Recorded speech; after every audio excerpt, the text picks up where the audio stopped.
Hola chicos. Bueno, esta es nuestra tercera semana y bueno, va a ser virtual. Como les he dicho, el primer día de la semana vamos a mandarles una grabación sincrónica del tema, a platicar cosas de teatro. Y voy a poner la plataforma de Moodle, el link para que vean esta sesión y además lo que vayamos a trabajar en esta semana, la lectura de esta semana y los demás elementos que vayamos a trabajar. El miércoles nos vemos y ahí empezamos a trabajar los temas ya específicamente que nos presentaremos en la semana presencial. Así va a ser la mecánica, yo entiendo que ya todos comprenden cómo es, ¿verdad? Porque así aprovechamos cuando nos veamos a hacer, bueno, nuestros ejercicios de calentamiento y de juego escénico y además de podernos presentar tal cual, ¿no? Vernos como qué hacemos en las tablas. Y la manera de vernos es así, en vivo y en directo, ¿no? Gracias a Dios ya podemos vernos y ya podemos presenciar en directo nuestras, nuestras obras, ¿no? Lo que estamos trabajando.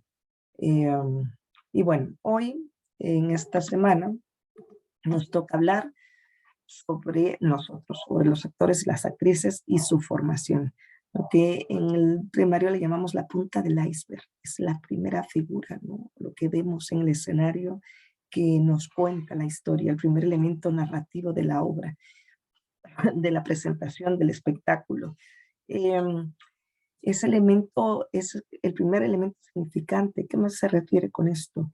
Hay muchos elementos en un espectáculo que hay, muchos elementos narrativos que diría el director. ¿Qué elementos? La música, el escenario, la escenografía, la luz, que es muy importante, los decorados, em, el, el maquillaje, todo lo que hay alrededor de una presentación, ¿no? Pero aparte de ello, elementos audiovisuales que cada vez más se utilizan, pero aparte de todos estos elementos narrativos que ayudan, por eso se llaman elementos narrativos, que ayudan a narrar una historia al director, que es el quien se encarga eh, de montar un texto, ¿sí? O de realizar el texto dramático, de dramaturgizar un texto. Aparte de todos, hay un elemento principal que es el actor y la actriz, nosotros. ¿Y qué hacemos nosotros para presentarnos, para trabajar, para ensayar, para estar eh, en las cualidades necesarias para hacer una presentación? ¿Cómo nos formamos? ¿Cómo creamos? ¿Cómo digamos a ser actores? Pues muchos asisten a escuelas teatrales en donde te enseñan muchas técnicas de interpretación de las que hoy vamos a hablar, algunas de ellas, pero también hay actores que lo hacen de manera intuitiva y que se han formado directamente en las tablas. Cuando me refiero a las tablas son al escenario, ¿sí? Cuando de las tablas, porque si ustedes se acuerdan y saben, posiblemente han ido, la mayoría de los teatros son de suelo de madera, esa es la duela, ¿sí? Por eso se llama tablas cariñosamente al escenario, ¿no?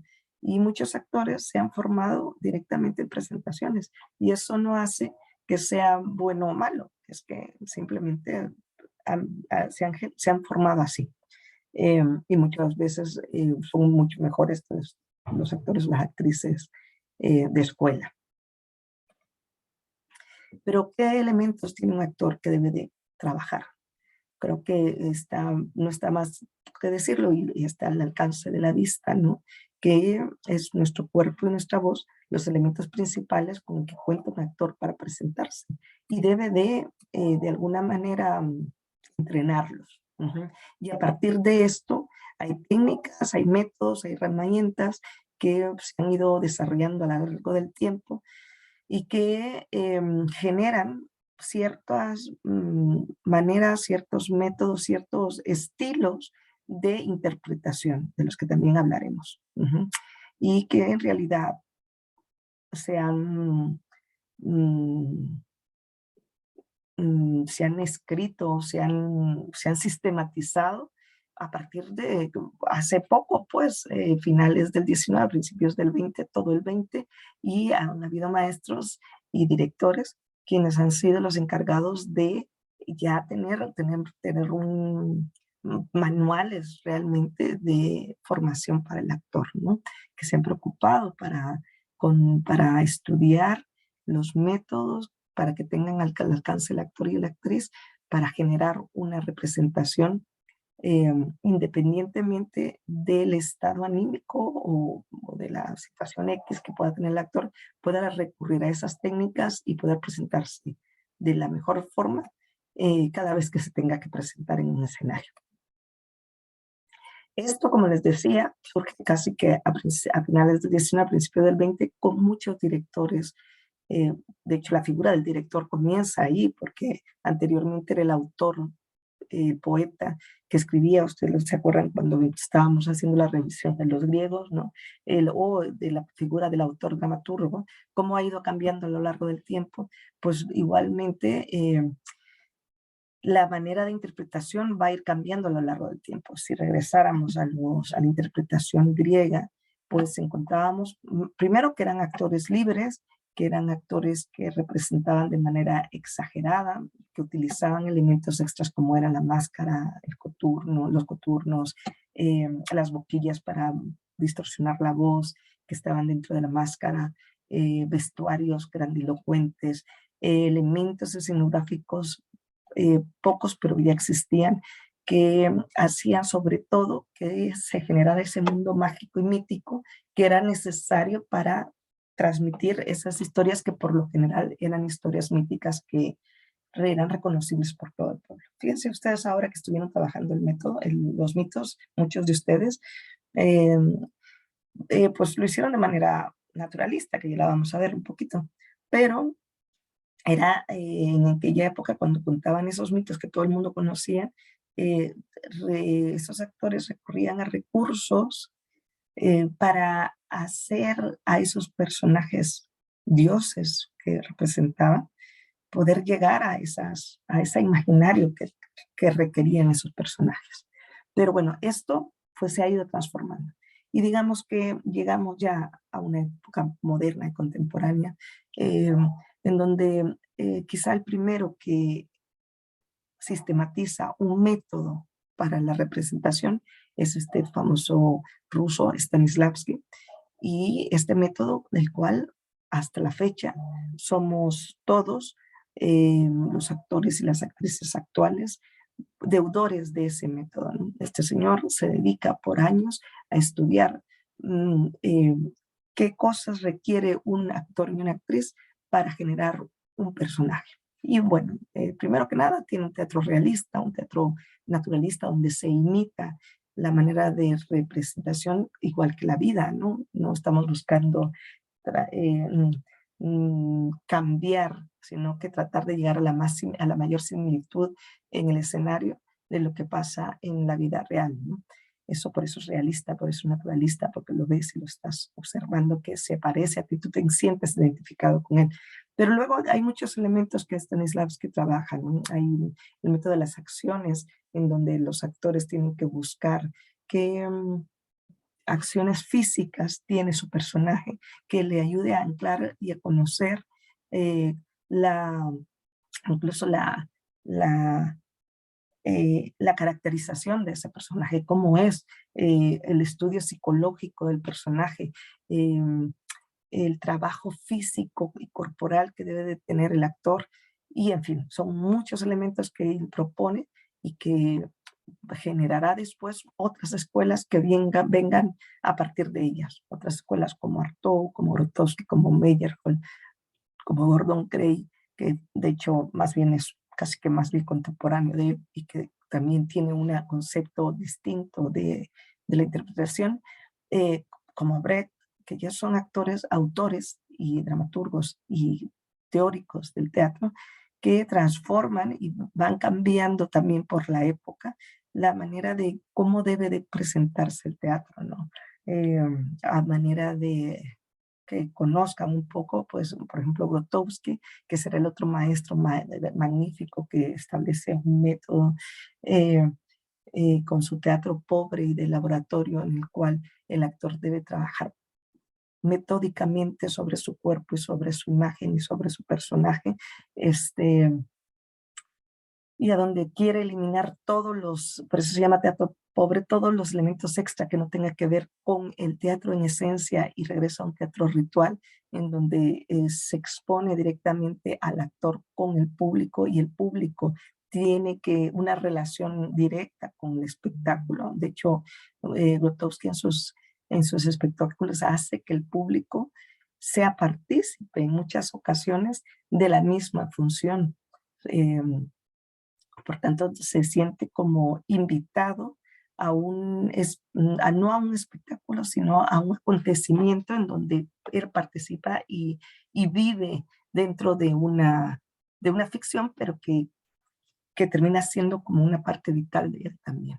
Eh, Cada uno de estos autores, de estos poetas, de estos dramaturgos, generan desde sus necesidades históricas, sociales, una manera también de cómo debería de, estar, de actuar, o cómo se debería de interpretar, y de esa manera generan a sus actores y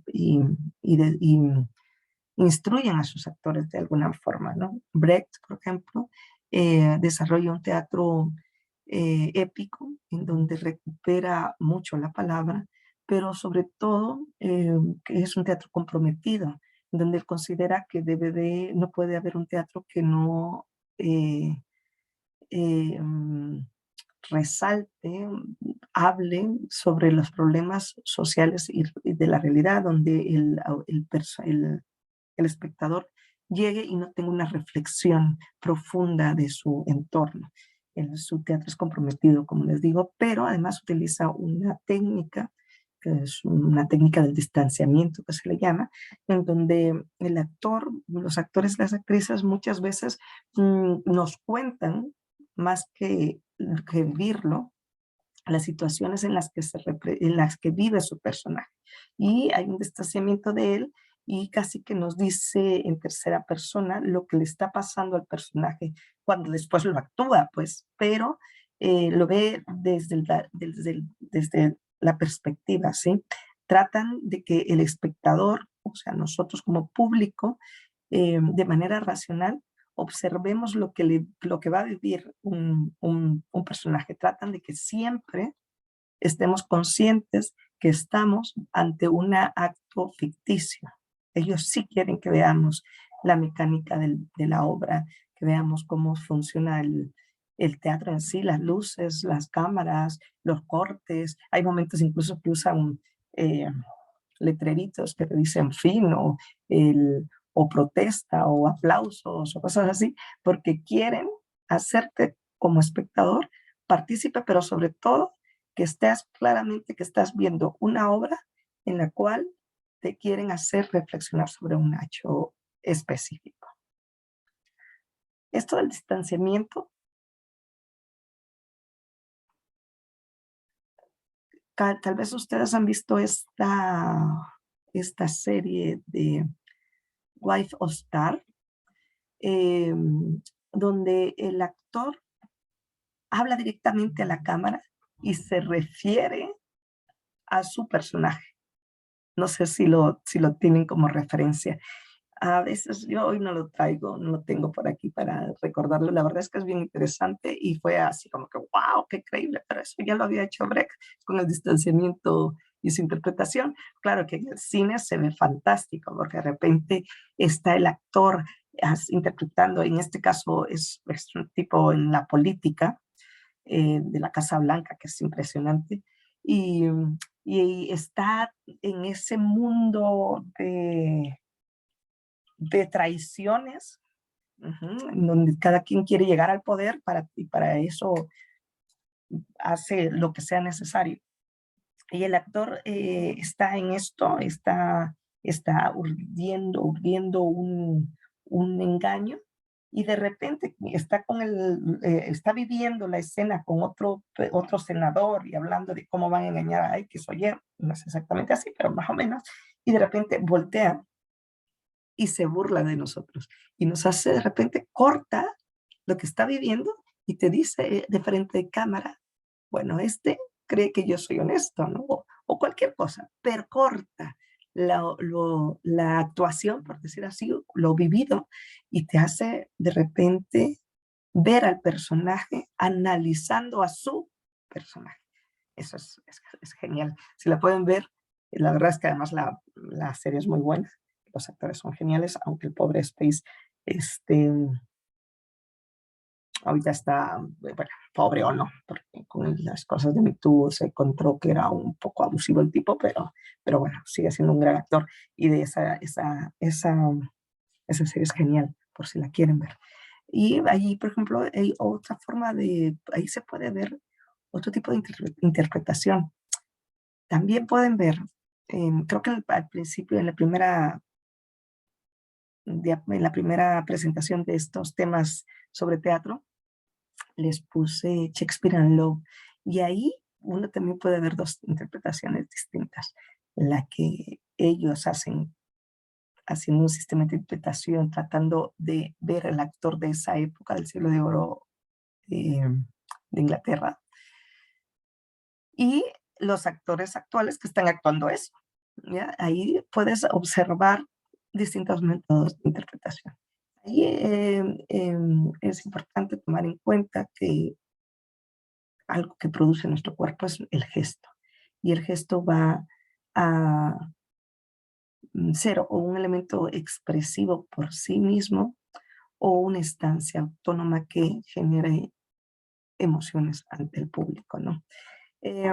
Son posibilidades de actuación naturalistas, como que hemos hablado, simbolistas, donde en realidad a través de símbolos y movimientos, cada movimiento que expresa el actor genera un lenguaje específico que se da al espectador, que es un teatro más ritual, más performance, y eso se ve mucho también en la danza, en el teatro japonés, eh, en donde casi que el espectador ya está educado para poder observarlo, ya sabe qué significa cada movimiento del actor y lo está esperando. Si no lo hace, es como una ofensa, ¿no? Y nos faltaría el expresionismo y hay otros tipos más, pero bueno, como una pequeña introducción está muy bien lo que hemos platicado. Pues este sería el final de esta pequeña charla que nos tocaba este día. En Moodle les pondré la lectura de la semana y el foro, y el miércoles les comento qué vamos a trabajar esta semana para presentarnos la siguiente. Pero hasta el miércoles les dejaré con la incógnita. Nos vemos el miércoles, chicos. Espero que hayan disfrutado esta clase. Cualquier duda me dicen. Como siempre les voy a poner, bueno, ya lo tienen, la guía es de donde sacamos estos temas, que como les expresaba, era una guía de teatro que utilizan es de la RESAD de España, y creo que por eso está súper bien estructurada y como una base para platicar con ustedes me servía mucho, por eso se las pongo por si les interesa leerla, ¿ok? Entonces, hasta la próxima y nos vemos el miércoles. A ver, vamos a parar esto.